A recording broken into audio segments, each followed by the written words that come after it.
올해 2월 서대문구 연희동 한 공원에서 낚싯줄에 묶여 불에 타 죽은 고양이 사체가 발견됐습니다. 3월 18일 인천 주안동에서는 벽돌에 얼굴이 뭉개진 채 죽어있는 길고양이가 발견되어 많은 이들을 경악해 했습니다. 왜 고양이들은 이렇게 잔인한 죽음을 당하게 된 걸까요? 도시의 천덕꾸러기 신세가 되어버린 길고양이. 2012년 지금 인간과 길고양이는 전쟁 중입니다.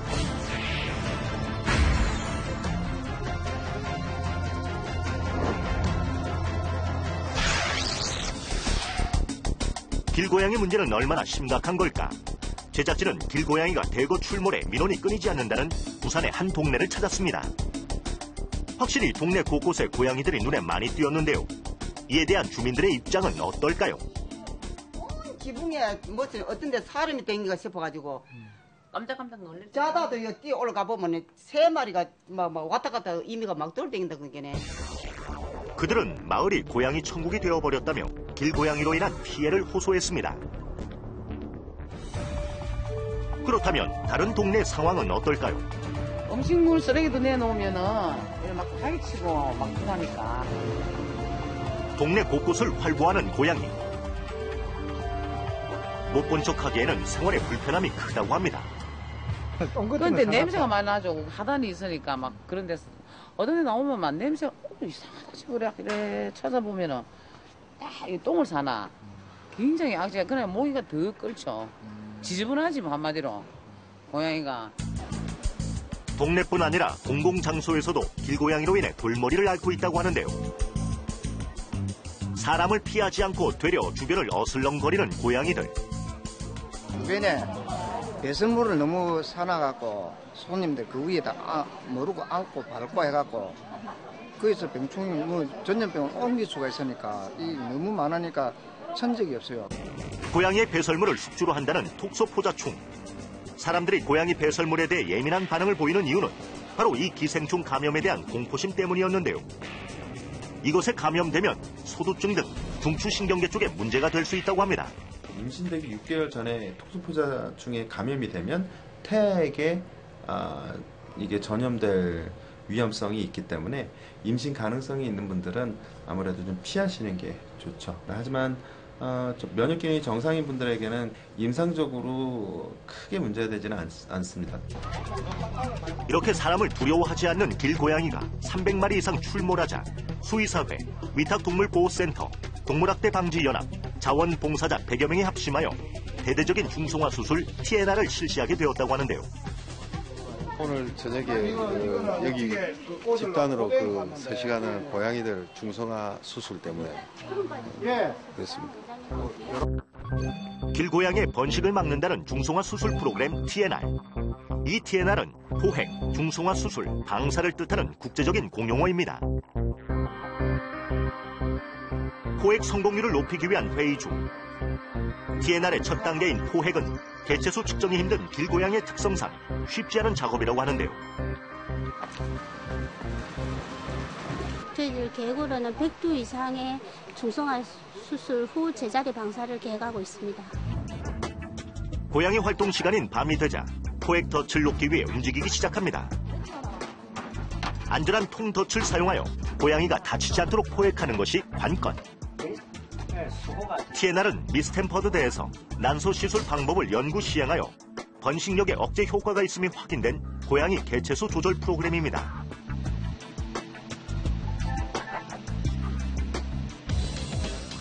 덫 안으로 들어선 고양이.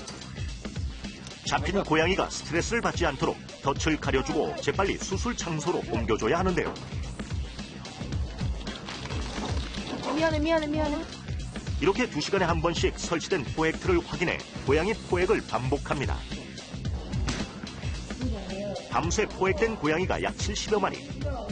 이제 수의사들이 TNR의 다음 단계인 중성화 수술을 진행하게 되는데요. 고양이들의 번식력은 저희들 일반인들이 생각한 것보다 훨씬 더 좀 굉장합니다. 개체수를 줄이고자 성묘를 대상으로 중성화 수술을 하고 있습니다. 중성화란 암컷은 난소를 제거하고 수컷은 정관을 제거하여 고양이를 중성으로 만드는 수술입니다. 그렇다면 길고양이 개체수 조절에 있어 안락사보다 중성화 수술이 더 효과적인 이유는 무엇일까요? 고양이들을 없앤다고 하더라도 다시 그 인근에 있는 고양이들이 유입됩니다. 그렇게 되는 것보다는 TNR을 해서 지금 현재 있는 고양이들이 일정 개체수가 이 지역을 지키고 살게 해주면은 그 개체수가 그렇게 많이 늘 거로는 생각하지 않거든요. 수술을 마친 고양이는 마취가 깨기 전에 다시 덫 안으로 들여놓습니다. 수컷의 경우는 하루, 암컷의 경우는 2, 3일 정도의 회복 기간이 필요하다고 하는데요. 중성화 수술이 완료된 고양이는 한쪽 귀를 조금 잘라내어 수술을 받은 고양이라는 표식을 해줍니다. 회복되는 대로 TNR의 마지막 순서인 방사를 실시합니다. 영역 동물인 고양이는 잡혔던 장소에 방사하는 것이 가장 중요합니다.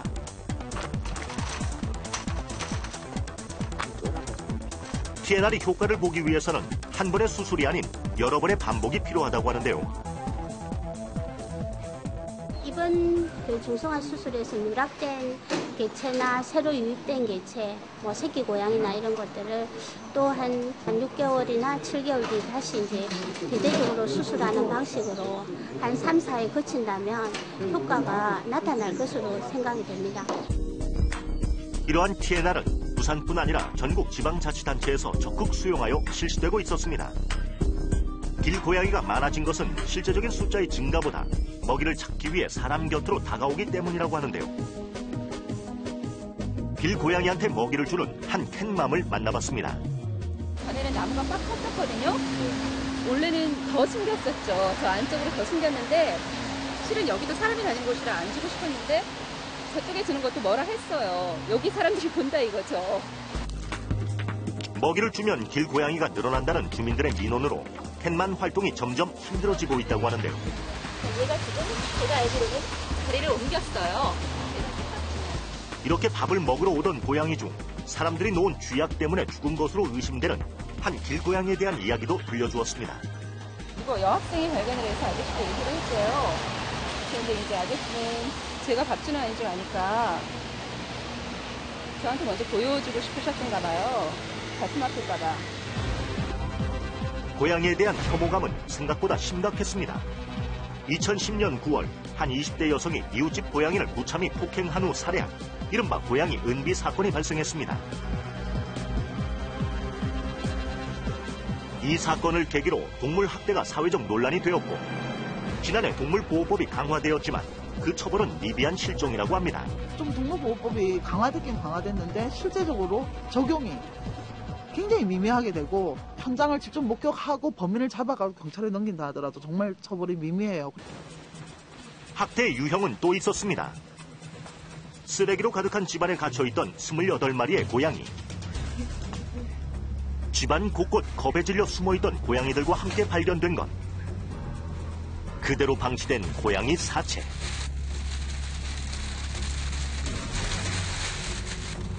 고장난 냉동고 속에도 15마리 정도의 고양이가 부패된 채 보관되어 있었습니다.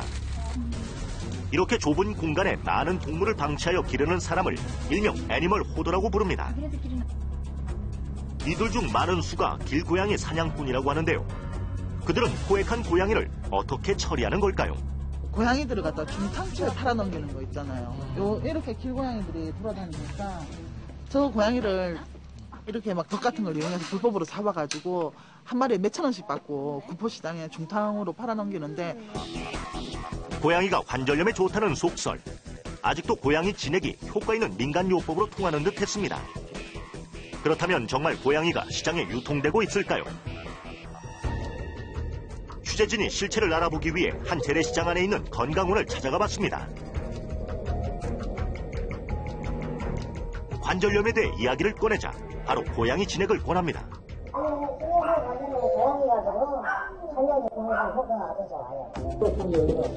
약재로 쓰이는 고양이 잡는 법도 상세히 설명해 주었습니다.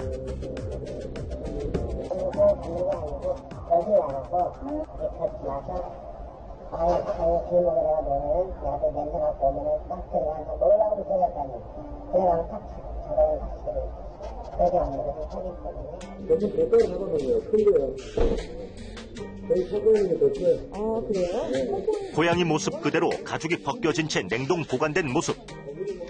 한눈에도 위생 문제가 있어 보였습니다. 다른 지역의 건강원은 어떨까요? 고양이 진액에 대해 물어봤습니다.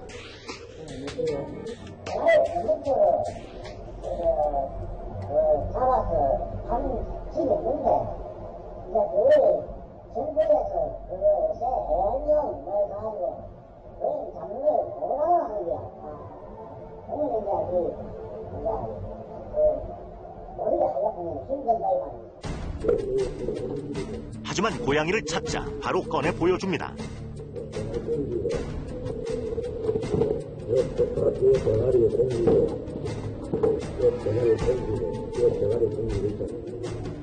손질된 고양이 5마리.